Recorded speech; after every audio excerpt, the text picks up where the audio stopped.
In this video, I'm going to explain how you got injured so you know how to prevent it from happening again and give you tips to achieve the best recovery.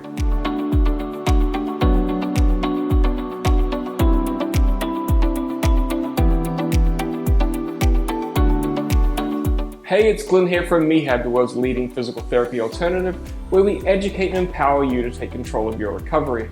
If you're new here, make sure you click that subscribe button, and all the links we mentioned can be found in the description box below. As always, this information is meant for educational and demonstration purposes only. With that out of the way, let's get into it. Most of us have had an injury of some sort. Not only can injuries be painful, but they can also be scary when you're not sure if you're healing correctly, if you're doing the right things, or when you can return to activity. The good news is, understanding how an injury occurs and affects the body can significantly decrease anxiety and optimize your recovery. All tissues have a certain tolerance to the stresses placed upon it. Some tissues naturally have a higher tolerance than others, for example, bone versus skin. Healthy bone can tolerate much higher forces before being damaged than skin can.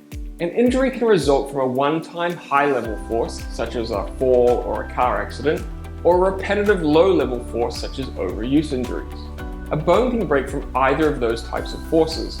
A sudden impact may fracture a bone quickly, whereas the repetitive forces with, say, running may cause a stress fracture. Provided a tissue's tolerance is not exceeded excessively in one shot and adequate rest is provided between low-level repetitive stresses, injury will not occur. Tissue has an incredible ability to adapt and develop increased tolerance to stress, provided it's done in a slow and progressive way. A perfect example is getting blisters on your hand from doing yard work. As soon as the weather turns nice, we go out and spend hours working in the yard. There's a rapid increase in the stress placed upon our hands, causing painful blisters. If, however, the work was done in smaller increments over time, our hands would start to develop calluses. A person whose profession involves using their hands like a builder have tough callous hands due to the long-term repetitive stresses. The same process happens to other tissues in the body such as muscle, ligaments, tendons, and bone. This is why exercising, and in particular strength training, is so important. Besides all the standard benefits of exercise, it increases your body's resistance to injury. This is why load or weight-bearing activities are recommended for those with or at risk for osteopenia and osteoporosis. The stress helps to stimulate bone growth and increases bone density. Unfortunately, progressively loading tissue to increase its tolerance does not eliminate all risk of injury. There are several reasons why risk can't be completely eliminated. The first is biological limitations. Tissue has a biological limit to how much force it can tolerate. For example, while we can increase the density of bone with progressive loading, it will never be stronger than steel. Next is amplified external forces. While this sounds fancy, all it means is there are forces outside of your control that amplify or increase the amount of force placed upon the tissue. For example, getting hit by a car, getting clipped during a soccer game, or falling off a roof. Next up is systemic disease. There are systemic diseases and illnesses that result in either weakened or degenerated tissue, thus lowering its load tolerance level. Examples of this include rheumatoid arthritis, ankylosing spondylitis, obesity, and diabetes. Biomechanics is another variable that can increase injury risk. Let me preface this with that I'm not talking about form. Form for most people is a term that is not as important as it's made out to be. It's a topic I'll be clarifying in another video. This section really falls into two main areas: muscle mechanics and structural alignment. Muscles are designed to alter lengths, which is what makes us move. Muscles have different load tolerances at different lengths, with muscles in the longer end of the spectrum having much less tolerance to force.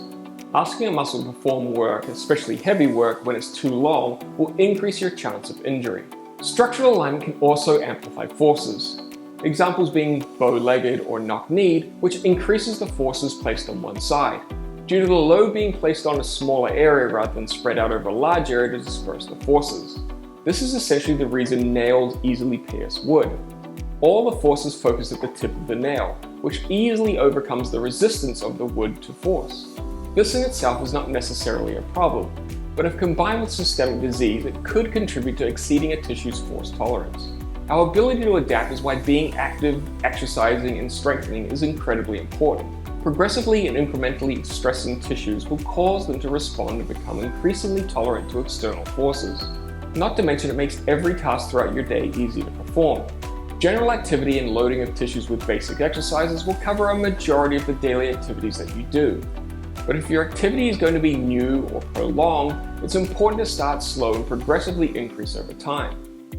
It is large fluctuations in activity that precipitate most injuries. Equally as important as progressive loading in preventing injury is adequate rest and recovery. Tissue that is repeatedly overloaded without time to recover results in a decrease in tissue tolerance and a decrease in performance. A classic example is when a person's been getting progressively stronger in the gym. Suddenly they start to struggle with the weight they were previously able to do. This happens often in athletes, and why year-round sports without adequate rest can cause burnout both physically and mentally.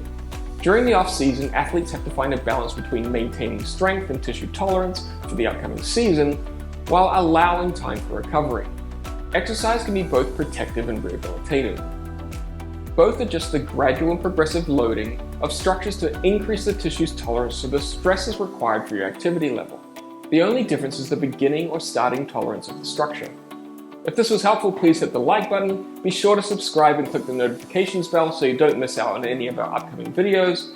Thanks for watching, and we'll catch you on the next one.